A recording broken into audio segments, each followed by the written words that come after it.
Assalamualaikum warahmatullahi wabarakatuh. Saya Azharirul Rizky Maula dari Prodi Ilmu Keolahragaan NIM 62114200047 Rombel 1A Universitas Negeri Semarang.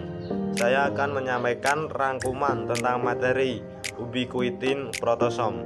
Ubiquitin merupakan protein berukuran kecil yang ditemukan di hampir semua jaringan seluler di manusia dan organisme eukariotik lainnya, yang membantu mengatur proses penguraian protein dalam tubuh melalui suatu proses yang dikenal sebagai ubiquitinasi atau ubiquitilasi.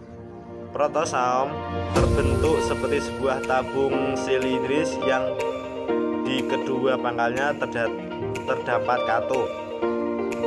Tabung silindris ini berfungsi sebagai tempat penguraian protein-protein. Selama proses penghancuran, maka katup akan menutup kedua pangkal protosom. Ubiquitin protosom sistem atau UPS, di mana UPS yang bertanggung jawab dalam mencari dan menghancurkan protein yang rusak. UPS sendiri merupakan modifikasi pasca translasi yang umumnya mengarahkan protein untuk degradasi oleh protosom. Degradasi protein oleh sistem ubiquitin melibatkan dua langkah berbeda dan berurutan, yaitu bisa dilihat disimak di gambar di samping itu.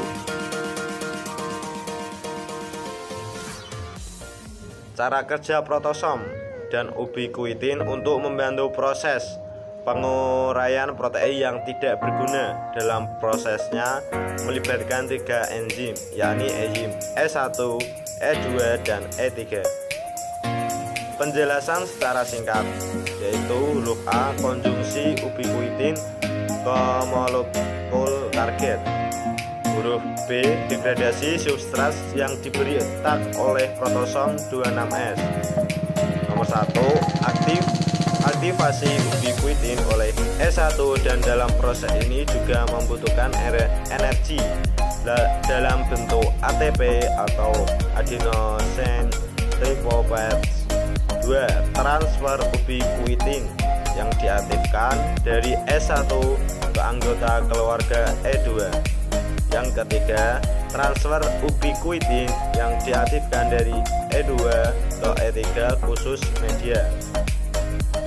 Yang nomor 4, pembentukan kompleks substrat E3 dan biosintesis rantai polyubiquitin berlabuh substrat.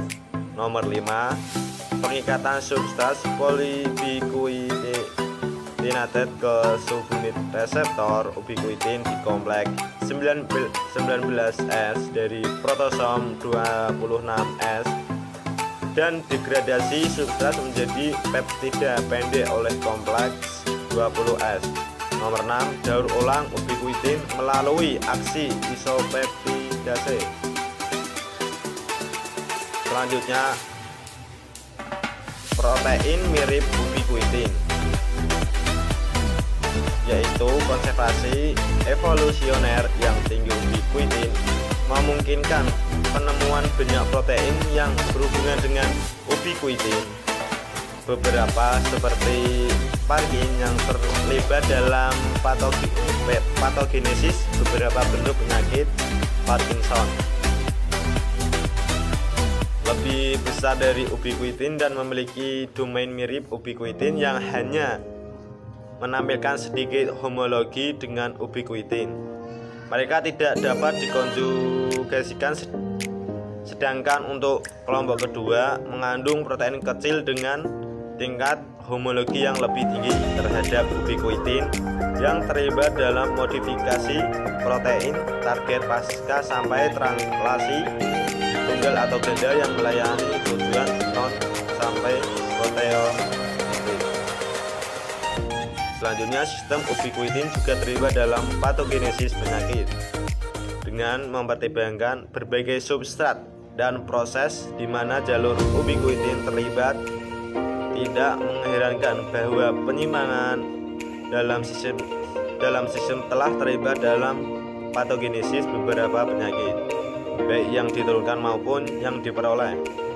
Keadaan patologis dapat dibagi menjadi dua kelompok. Satu, yang diakibatkan oleh hilangnya fungsi, mutasi, dan enzim atau substrat yang mengarah pada stabilisasi protein tertentu. Dan yang kedua, hal-hal yang dihasilkan dari peningkatan fungsi yang mengakibatkan degradasi yang dipercepat. Selanjutnya, autofagi adalah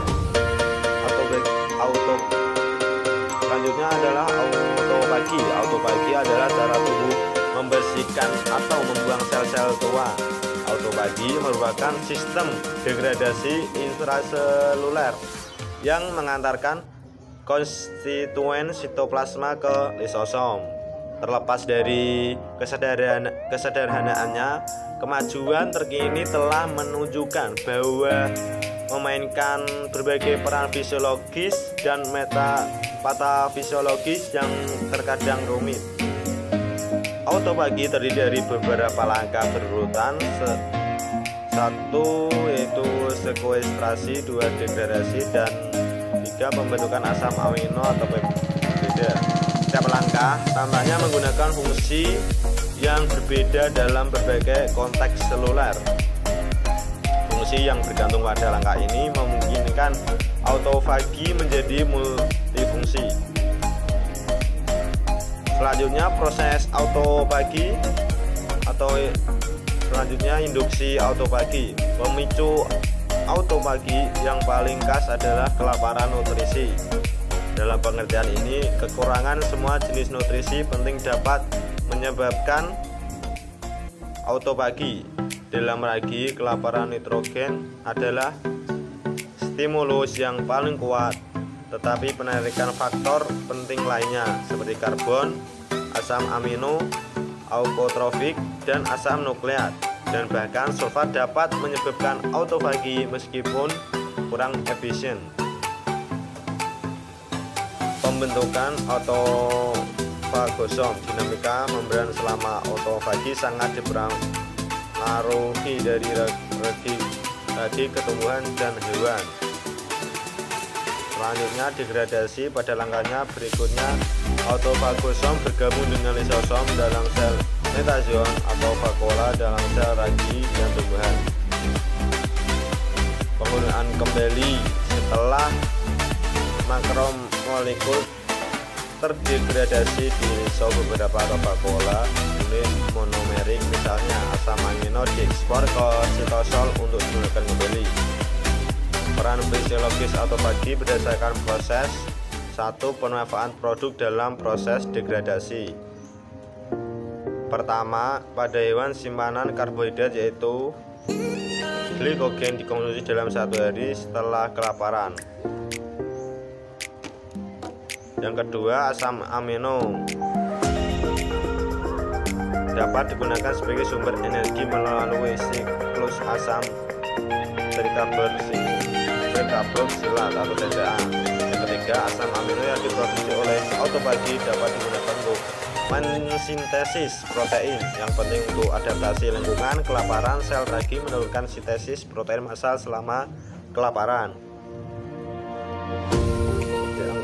Yang kedua ini eliminasi makromolekul dan organel. Fungsinya kedua dari autofagi adalah menghilangkan isi sitoplasma. Yang tiga, transportasi dari sitoplasma ke lisosom atau endosom. Kadang-kadang autofagi dapat digunakan sebagai jalur dari sitosol ke lisosom atau vakuola. Oke, terima kasih.